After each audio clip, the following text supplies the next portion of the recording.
What's going on, everybody? It's Blackjack. Welcome back to Ace Academy. I have a very bad feeling about this. I feel like we're going to wake up in the morning and Nikki is still going to be very angry with us because we have not said anything to her since this morning.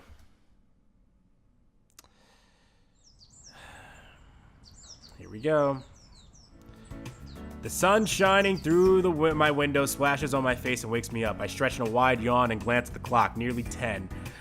I'm glad I got a chance to sleep in after the party last night, but I don't want to waste my weekend. I hop out of bed and get ready for the day. You know what? I think it's actually a good idea that I went with Kaori to at least test the waters of that. Like, I like that so far during my playthrough, I've left it ambiguous and kind of all over the place. So that, like, when I finally do make a selection of who I want to go with, it's not like, this is the path to get whoever, you know? Like, that, because that's kind of boring. I like keeping things open and keeping people, like, on their toes. Mostly because I actually cannot decide which of these three girls I want. I've definitely decided which ones I don't want, but, like, there are three girls right now, and they're all in competition for each other for different reasons. What's my plan for today? Oh, fuck. I would absolutely love to hang out with Kaori. And because that's like a date. That is definitely a date. But I made the arrangement with Valerie to go to our class project, so I need to do that. I have to follow through on that because then I look like a dick for not doing it. Also, Kaori's probably hungover as shit right now. I go to Valerie's number when I notice a text message that came in earlier today. It's from Valerie. Hey, I'm heading over to the park in just a little bit. I'll meet you there soon to finish up that assignment. She didn't even confirm with me before going. What if I was unavailable?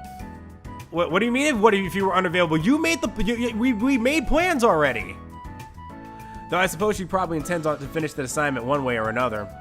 I better head out then. After making my plans, I head downstairs. Oh, hey! Didn't see you there, big bro. Ah, good. You're not angry at me anymore. Let me actually go ahead and save real quick. Let's see, save. Bam. There we go. Oh, no. I need this exit. Oh, hey, didn't see you there, big bro. Right. She seems to be back to her usual self. Glad to see you're feeling better. Oh, yeah, I definitely am. As she speaks, a devilish smile graces her lips. She's up to something. Anyway, you going out today? Yeah, why? She starts giggling. No reason. I don't like that face. That's not a good face. Okay. Hey, I'm actually glad I ran into you. I want to apologize. Apologize? Yeah, I saw your text from a couple of days ago, and I'm sorry I didn't answer. I didn't have my phone on me, so I didn't see them until too late. Nikki crosses her arms. Yeah, sure. Likely story. Oh, fuck, she doesn't believe me. No, really, I accidentally left it in my gear, which she's gonna think is weird. What? Twice. Oh, come on. At least come up with something more believable. Honest to God, that is actually what happened. It's not my problem. What's more believable than the truth? Yeah. No, really, it's the truth. What was your phone doing in your gear in the first place? Funny story. I was trying to charge it. It was charging. She blinks at me. You really are hopeless. Oh, boy. Look! I pull out my messages and flash the phone in her face. Rolling her eyes, she takes a reluctant look. She reluctantly takes a look. What do you mean by oh? Nikki bites her lip as she continues scrolling. No. Uh-oh. She hands back my phone. She seems worried about something, probably for how mean she was to me yesterday. It's okay, Nikki. I understand why you were angry yesterday, but I wanted you to know I didn't do it on purpose. No hard feelings, right? That means that she was ready to do something mean back to me. About that. She fucked up my breakfast. Huh? Remember when you said you were going out today? She trashed my bike, you son of a bitch. Yeah? You might not want to do that. Oh no. Why not? Nikki shuffles her feet and continues to bite her lip. Oh my god, neglecting Nikki just fucked up my date. Oh fuck. Ah! Can you imagine that such a small choice where I thought, hey, this will be funny, let me go charge my phone in my gear, ends up biting me in my fucking ass. Because you definitely don't want to go into the garage. Oh, fuck. My eyes widen. I spin on my heel and race towards the garage as Nikki cries out for me to wait. Throwing open the door, I feel like a hand is squeezing in my heart. Nikki catches up with me and cringes. Now, before you get mad...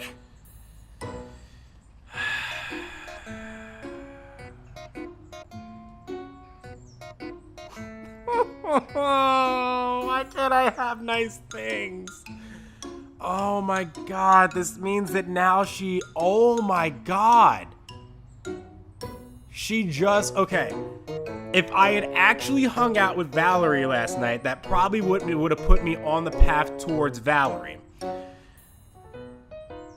Instead, I went with Kaori, which puts me on the path towards Kaori. And I thought, well, okay, I'll have Valerie today.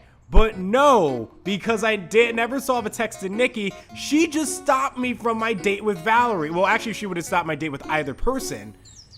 Oh my god. You're evil. You're worse than Monica. You may not be breaking the fourth wall, but you're an evil motherfucker. Nikki? Just remember that I was really annoyed with you and wanted revenge. Not helping. She quiets down, but she can't stand the silence. At least it looks really pretty now. I don't even see it. It looks like a unicorn threw up all over my baby. All I can do is stare in the horror at the glittery destruction of my beautiful bike. Okay, it's not as bad as I thought it was. Nikki hides her face in her hands. I'm sorry. I promise I'll clean it up. Yeah, you will. Let me get a bucket. Nikki turns to leave, but I sigh. Not right now, I have to go. I take another look at the pink sparkles winking in the light. Maybe I should take the bus. No, I can't. The bus won't come for another 20 minutes and I need to leave now. Okay, I'll clean it up later then. I nod. With a grimace, I reluctantly ease myself into my bike. Okay, I really did think that was going to stop me. The engine roars of life and glitter flutters behind me in a rainbow trail of happiness. This is so embarrassing. I park my bike and text Valerie that I'm at the entrance of the park. Although she responds that she's close, it's still another 10 minutes before she arrives dressed in a skirt and heels.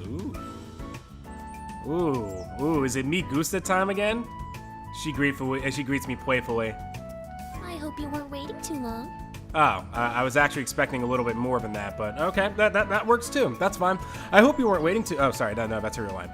No, what's the deal with your outfit? What do you mean? It's a very normal, like that's like normal. This is like super casual. I was expecting like when you said skirt and heels to be like whoa, but instead it's just like oh, she's normal. This is what you're supposed to wear on a date. And even for a date, that's very modest. You mean she was serious that whole time? What an impractical outfit. Check her out. I eye her up and down, my eyes locking somewhere in the upper section of her body. What are you looking at? Mosquito bites. Look away. Continue to admire the great... Oh no. Oh, I know what that line is supposed to be. I know. Oh no, that's terrible. That is a terrible no. The best we can do is just admire. Oh, wow. Okay, was not expecting a whole zoom in there. Those supple hubs are simply... A delicate finger pushes my chin up until I'm looking at Valerie's smiling face. I think that's long enough. How about a few more minutes? Like 10. You don't get that privilege until at least the third date. Oh, fuck, you're gonna make me wait? Well then, all I have to do is get Kaori drunk, so bye! I sulk. Okay, well, we should get started then. She nods. What did you have in mind? What do you have in mind? The assignment wants us to find the pillars of town, which are in the heart of the park, so I guess we should start walking. Good idea. She grabs my hand and leads me deeper into the park. As we continue to walk, her pace wanes. You okay? Of course. Valerie smiles, but I can tell she's uncomfortable. Heels, right. Yeah, do the nice thing. Oh, I see. She's feigning, because, right, it's supposed to be a date. I hold out my arm for her to take. Here, you can lean on me for support. She shakes her head. Honestly, I'm fine. Okay. Suddenly her ankle wobbles. Right. Steady her, please. I wrap my arm around her and hold her steady as she regains her balance. She glances at me in surprise, and I think I see a blush on her cheeks. She blushes? Everything that she says is like, really? This is the thing? Oh, right, because I guess it's physical contact. Then her usual smile returns to her face, and she snakes an arm around my own, leaning slightly into me. Now it's my turn to blush. Did she get drunk or something before this, also while walking in these ridiculous heels? Soon we reach a large fountain that's already behind us. In the center stands a statue of a woman who seems to grow out of the water. Tears trickle from her eyes and water flows down from a giant pearl in her hands. Sea creatures cling to her dress, which looks to be made of foam. Surrounding the fountain are forked stone columns. Valerie breathes a sigh of wonder. She's beautiful, but she looks so sad. She looks so sad in photographs. I absolutely love her when Valerie smiles. I wonder who she is. As Valerie continues to gaze at the statue, I circle the fountain for a plaque. Ah, it says she's popularly known as Umiko, and she is the protector of this island. What does she protect them from? I don't know. Fire? I squint at the plaque. She was a villager from Isokaze and was married to a fisherman. He was a good man, and the two of them were happy, but no matter how hard they tried, she was unable to conceive a child. One day, her husband came home with an unusually large catch. As he sorted through the fish, he found a young boy tangled in the net. Thinking it a gift from the gods, he wrapped the child in a blanket and brought him home with his wife. Umiko was thrilled and immediately took the child like her own son. The boy was extremely curious about the world above the sea and happily adopted Umiko as her mother. Valerie kneels beside me. But the boy was the son of the Dragon King, who transformed into a human and came on land to collect his son and bring him back to the sea. What a plot twist. But as his gaze landed on Umiko, whose face was wet with tears, he fell in love and wished to take her back to his palace beneath the waves. Oh, so... Damn.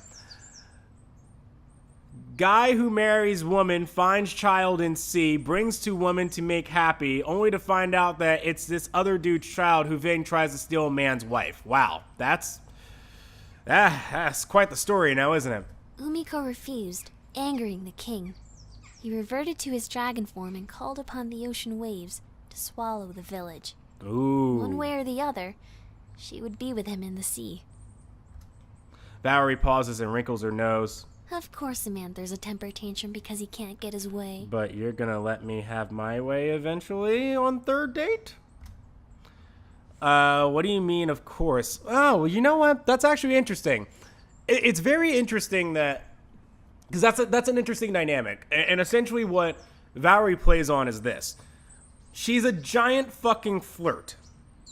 She really is. I mean, let's be honest. She's a giant fucking flirt. I think that if opportunity presents itself for her to essentially get her way with something, so like for instance, with the guy that she met and got her a drink at the bar, she'll take it.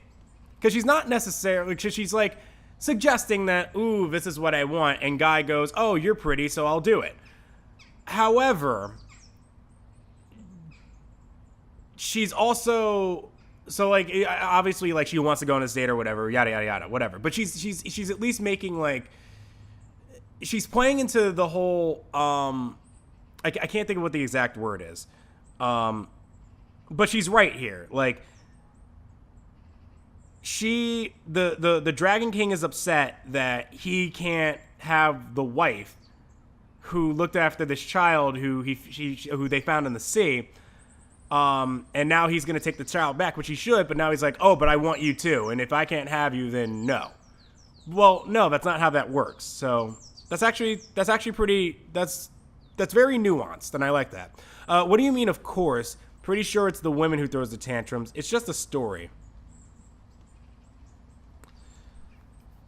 You know, I'm not going to lie. All of these options sound awful because it sounds like this sounds like all of them sound like none of them end well.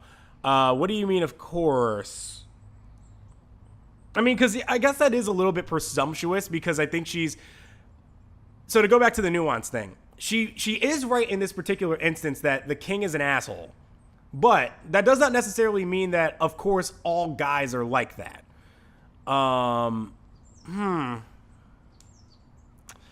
There's not a very nuanced answer here. Let's go with it's just a story. I think that's like the safest one. I need to get so worked up. It's not even real. I mean, everyone knows dragons don't exist. That's not the right answer. It's real to the people of this island. Otherwise, this statue wouldn't exist.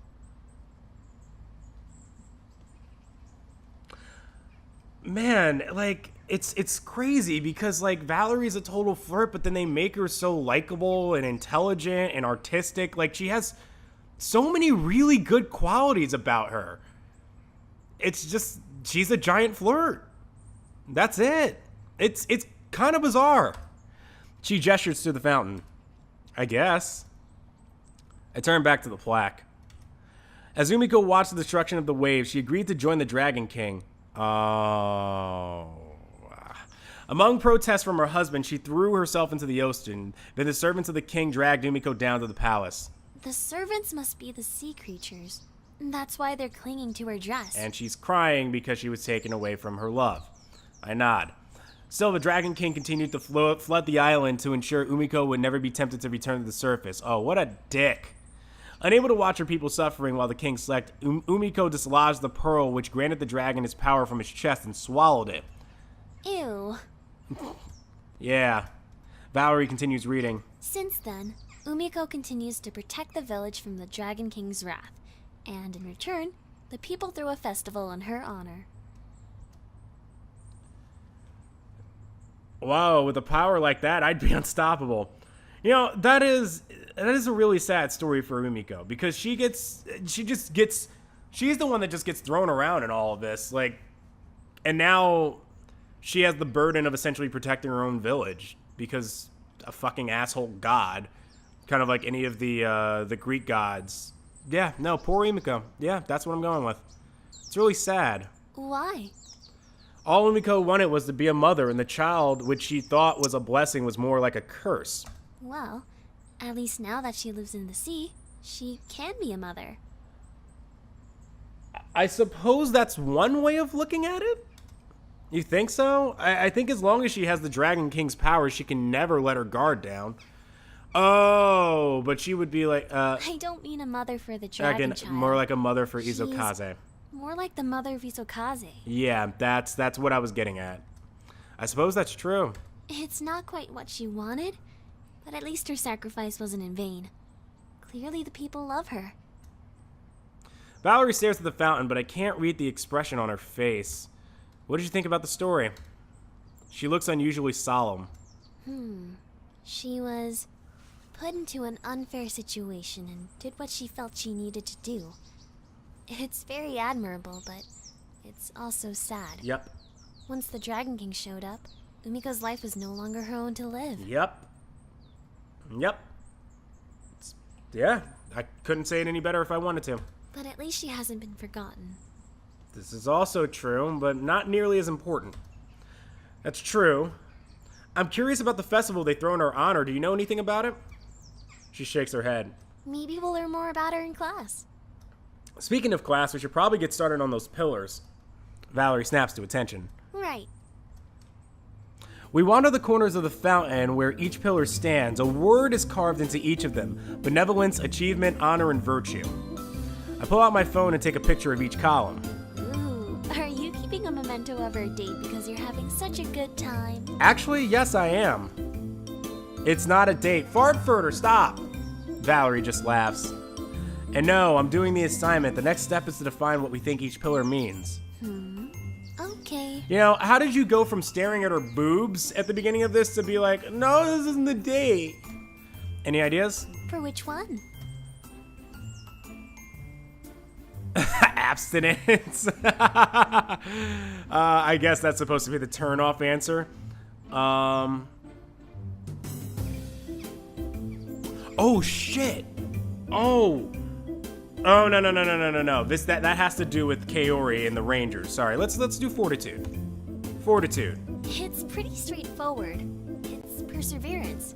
And I think it's mostly geared towards mental and emotional perseverance instead of physical. Even when times are hard, we must remember to keep moving forward and to always have hope. Valerie looks thoughtful.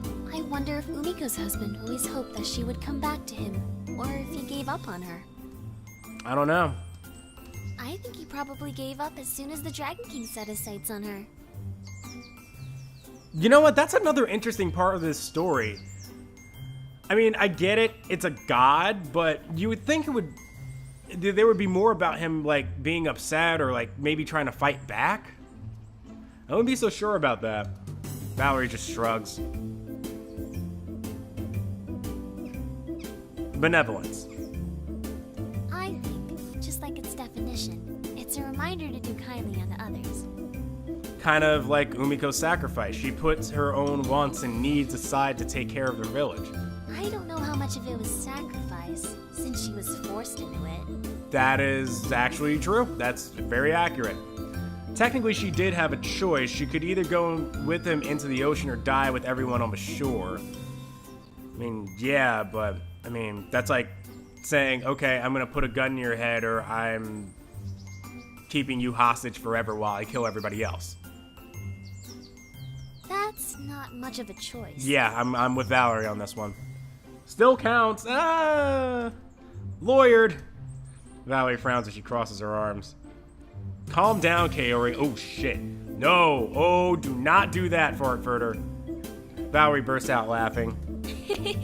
She does that quite a bit, doesn't she? Yeah, she does. Maybe don't bring her up again. Achievement. I think it means we mustn't squander the life we are given. Each goal we achieve, be it small or large, brings us one step closer to fulfillment. Like how we're gonna fulfill this date and I'll be happy with you for forever. That's what you're getting at, right? After all, you never know when a Dragon King will fall in love with you. Like me, right? Because that's what you want. You want me to be the Dragon King in this situation. And ruin your life forever. So you don't want me to be the Dragon King in this situation, like the talk that we had earlier about how much of an asshole the Dragon King was. You want me to be you want to be Umiko's husband, and maybe there's just never a Dragon King, and we can just live happily together. Well then, good job. Abstinence. That can't be. Really? Valerie smirks. No. It's not about sex. She winks. I know. It's about self-restraint. Especially during times of low supplies, people should strive to control their indulgences. I'm sure this became a pillar back when the village suffered from floods and bad harvests like in Umiko's story. I agree. Valerie looks amused. Well, the rest of the project should be a breeze now that I've done all the hard work. But have you done all the hard work? That wasn't my intention. I was just curious what your interpretation of the words are and if they're the same as mine. Of course. Yeah, she winks. But I really am just curious. Since we've gotten all our pictures, let's head back. Sure. Valerie nods and starts walking. Suddenly she stumbles. Ah! Bitch, you gonna break an ankle at this point. I rush to her. What happened? Are you okay? No! She holds up the remains of her shoe. Told you. My heel broke! What? Do you know how hard it is to find the perfect pair of heels? You know, I know that it's not impossible for, and I kind of glad that it actually doesn't play into this trope whatsoever. But it's so rare to see a character who is pretty much supposed to be like the seductive, like, ooh, yeah, let's have sex talk, all that, like, flirty stuff, right? Who is also really smart and is like articulate and pretty intelligent. And not only intelligent, but can also like discern between certain things. So like there's a difference between just like book knowledge and all that and actually being able to like apply it. And then just also like is like worried about appearance and like, you know, what their heels are and everything. Like it's an interesting mesh because I don't see this very often. I can honestly say that I do not. She sighs, slips off her broken shoe, and balances on one foot. Maybe we should head back. We got the pictures and we can finish the rest of the project later. Yeah.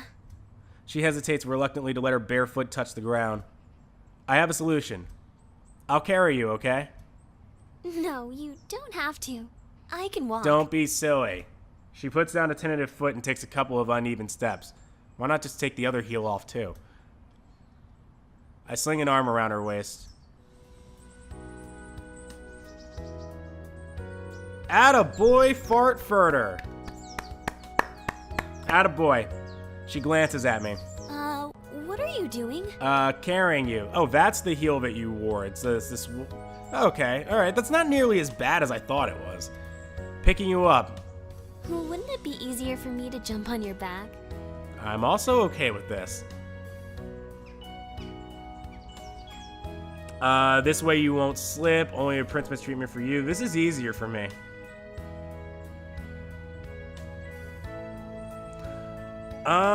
I don't want to go here yet. This is easier for me. I can carry you easier this way. Are you sure?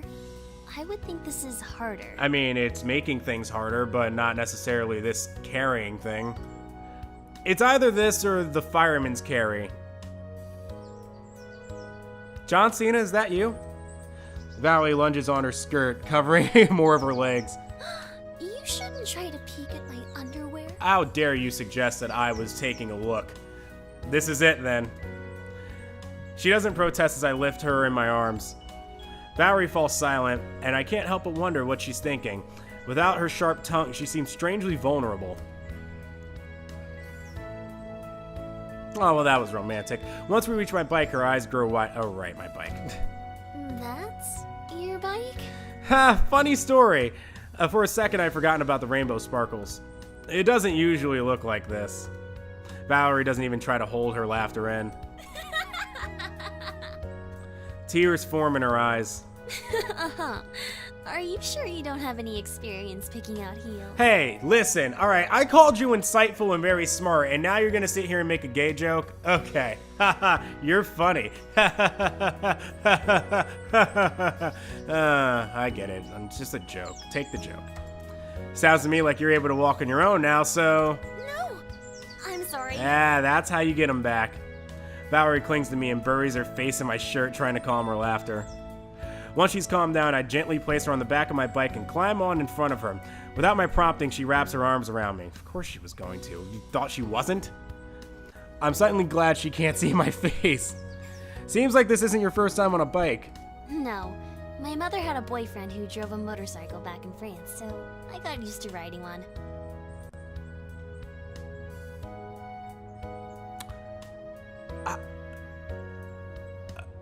I feel like that should have been... there's something about that was a little off, because it was about the wrapping my arms around me thing, and then you talked about your mother's boyfriend. And that's how you got used to riding a bike. I hope, for the love of God, you at least wrapped around your mom and not her boyfriend. Because knowing you, I put nothing past you. Had? Yes. Also had. Valerie doesn't offer up an explanation, so I start the engine and head back to Ace. Yeah, why do you care? She leans on me the entire ride back. Soon, I'm parking my bike at Ace. Oh my god, I'm gonna run into Kaori. I can take you to your dorm. As I slide off, I hold out my arms, but Valerie shakes her head. She hops off the bike and flashes me her usual smirk. It's only your first date. Way too early to be bringing poison to my room. Good! I'm only on first dates with people right now. Yay! I'm so sad. It's not a date.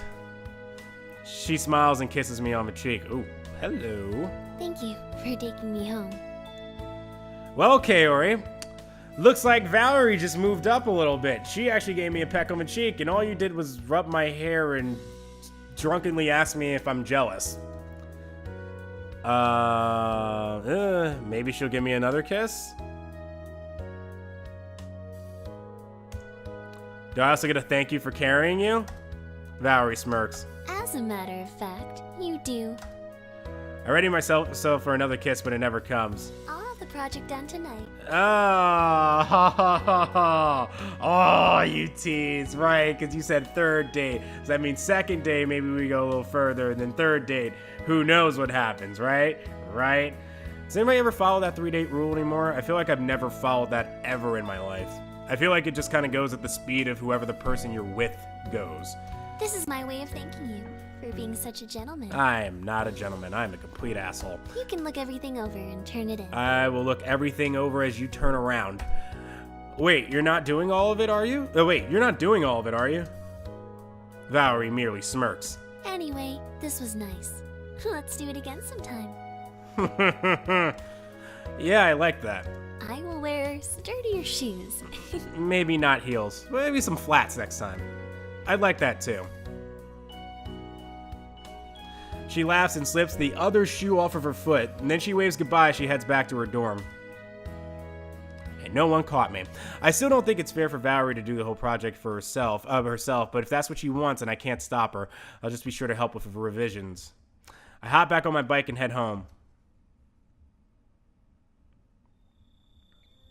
Alrighty, we've gone a little long in this episode, but that's fine. It was a fun date with Valerie, and we got it all out of the way. We'll go ahead and stop here, and then we'll talk with Uncle Kaito, who's here and has a silly grin on his face or whatever. So maybe he's a little happier ever since the little tiff with his wife. Thank you so much for watching. This is Blackjack. Go ahead and leave a like on the video. Leave your comments down below. If you're brand new to the channel, go ahead and subscribe. I'll see you next episode. Goodbye and good night.